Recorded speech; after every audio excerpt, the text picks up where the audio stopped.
one of the halls of Pinacoteca Museum of Vatican is displaying the famous work of Raffaello Sanzio da Urbino, generally known in English as Raphael, an Italian painter and architect of the High Renaissance.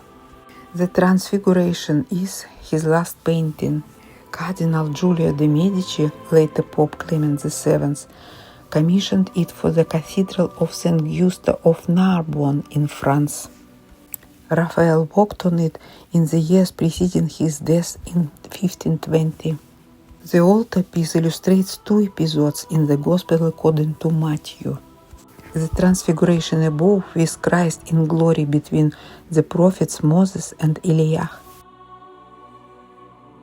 And below, in the foreground, the meeting of the apostles with the obsessed youth who will be miraculously cured by Christ on his return from Mount Tabor.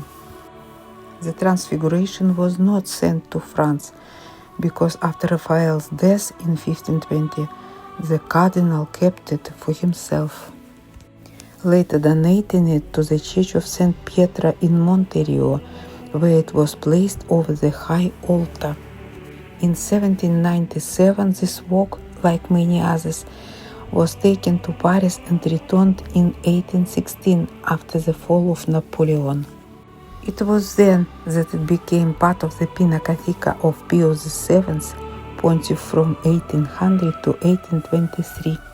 One of the giants of the Renaissance, along with Leonardo and Michelangelo, Raphael produced a huge number of works during his relatively short career.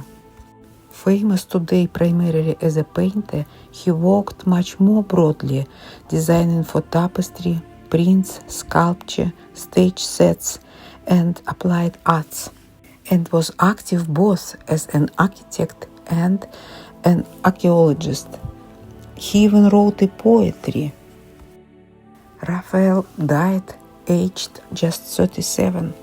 Giorgio Vasari, the Renaissance author of the lives of the artists, tells us an ambiguous suggestion that the cause of the death was being over amorous.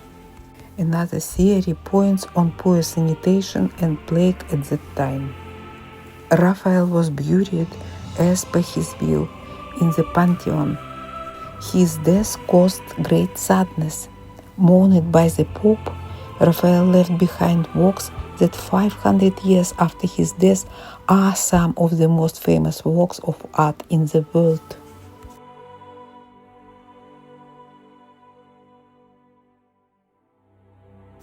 This is Raphael's last painting and appears as the spiritual testament of the artist. The work is considered in his biography by Giorgio Vasari the most famous, beautiful, and divine.